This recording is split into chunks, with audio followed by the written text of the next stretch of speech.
Hello అండి. సరదా వంటలకు స్వాగతం. ఈరోజు సండే స్పెషల్‌గా 1 కేజీ మటన్ అయితే తెప్పిచ్చేసా నేను. 1 కేజీ మటన్ శుభ్రంగా కడుక్కొని, తర్వాత దాంట్లో పసుపు, ఉప్పు, కారము, అల్లం వెల్లుల్లి పేస్ట్, కొద్దిగా పెరుగు, తర్వాత కొద్దిగా ఆయిల్ వేసి మొత్తం కూడా కలిపి పెట్టుకున్నాననమాట. 2 గంటలైతే అయ్యింది. ఇప్పుడు 2 గంటలయింది కాబట్టి మంచిగా ఉప్పు, కారం అంతా ముక్కకు పట్టి ఉంటది కాబట్టి కర్రీ చేసేస్తున్నా నేను. అట్లాగే మెంతెం కూర, ఉల్లిగడ్డలు అయితే మొత్తం కూడా సన్నగా తరిగి పెట్టుకున్నాననమాట. మెంతి కూర మటన్ చేద్దామనుకుంటున్నా ఈరోజు. మొత్తం కూడా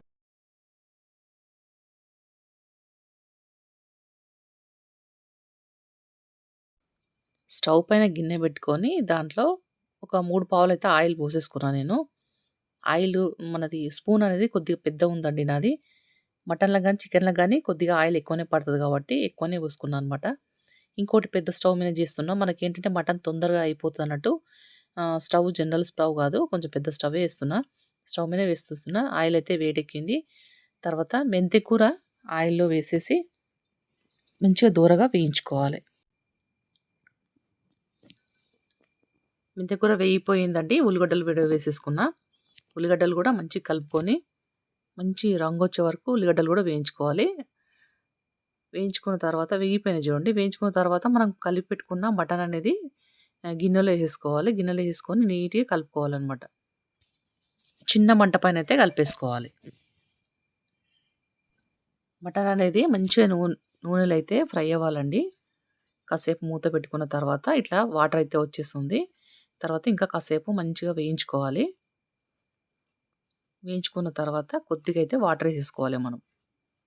వాటర్ ఏసేసుకొని కలిపి మూత పెట్టుకు కొద్దిసేపు ఉడికించుకోవాలి. మటన్ కర్రీ మీరెట్లా చేస్తారో కింద కామెంట్ చేయండి. నేనైతే మెంతెం కూర చేసుకున్నాను ఈరోజైతే. చిన్న మెంతెం కూర చాలా బావుంటదండి. టేస్ట్ అయితే చాలా బావుంది. తర్వాత సన్నగా తరుక్కున్న టమాటాలు కూడా వేసేసుకొని ఒకసారి కలిపి మూత మటన్ అయితే ఉడికిందండి. కొద్దిగా కొబ్బరి పొడి వేసేసుకుందాం. తర్వాత అట్లాగే కొద్దిగా ధనియాల పొడి అండి. ధనియాల పొడి అన్ని గరం మసాలా వేసుకొని నేనైతే రెడీ చేసేసుకుంటాను. మీకు కావాలన్నప్పుడు నేను ఒకసారి చిన్న వీడియో కూడా పెడతాను. కొద్దిసేపు అనేది కలిపి పెట్టుకున్న తర్వాత కొద్దిసేపు కొబ్బరి పొడి కూడా మనకు మంచిగా ఉడకాలండి. పచ్చివాసన వరకు ఉడికిన తర్వాత ఇంక కర్రీ అయితే రెడీ అయిపోయినట్లే. ఇంక కొత్తిమీర ఏసుకొని దించేసుకుంటే సరిపోతది. కర్రీ అయితే ఉడికిపోయిందండి. టేస్ట్ అయితే చాలా చాలా బాగా వచ్చేసింది. మంచి వాసన, సువాసనతోనే టేస్ట్ అయితే చాలా కమ్మగా ఉందండి. మీరు ఎట్లా చేసుకుంటారో ఒకసారి కామెంట్ ద్వారా తెలియజేయండి.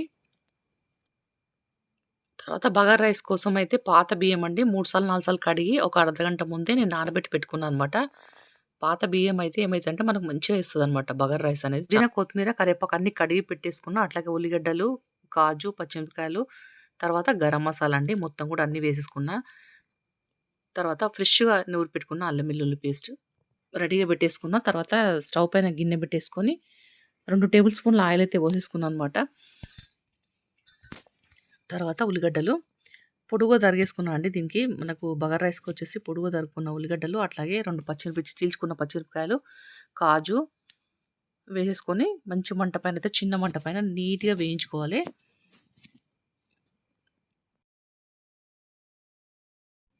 ఉల్లిగడ్డలు నీట్‌గా వేగిపోయినాయండి. ఇప్పుడు మనం కట్ చేసి పెట్టుకున్న పుదీనా, కొత్తిమీర, కరివేపాకు మొత్తం కూడా వేసేసుకొని ఒకసారి కలిపేసుకోవాలి దాన్ని. కొంచెం తర్వాత గరం మసాలా వేసేసుకోవాలి. మిక్సీ పట్టేసుకున్న గరం మసాలా వేసుకొని ఒకసారి కలిపేసుకోవాలి. అల్లం వెల్లుల్లి పేస్ట్, ఫ్రెష్‌గా నూరిన అల్లం వెల్లుల్లి పేస్ట్,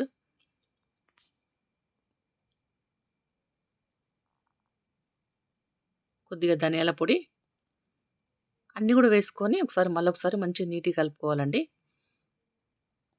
మంచిగా వేగిపోయింది. ఇప్పుడైతే మనం వాటర్ ఏసేసుకోవాలి. 3 గ్లాసుల రైస్ పోసుకున్నా నేను. 3 గ్లాసుల రైస్‌కు 6 గ్లాసుల వాటర్ అయితే పోసేసుకుంటున్నా అనమాట.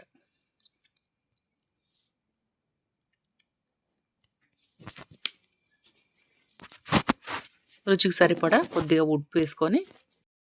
ఉప్పేసుకొని మూత పెట్టి పెట్టుకోవాలి.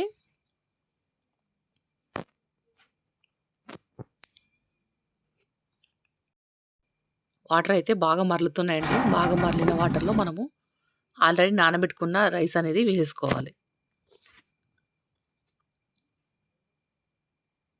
రైస్ వేసుకొని ఒకసారి కలిపేసి మూత పెట్టి పెట్టుకున్నామంటే బగారా రైస్ అయితే రెడీ అయిపోయిందండి. అట్లాగే మటన్ కర్రీ కూడా రెడీ అయిపోయింది.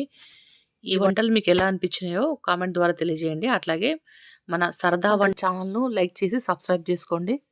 Thank you.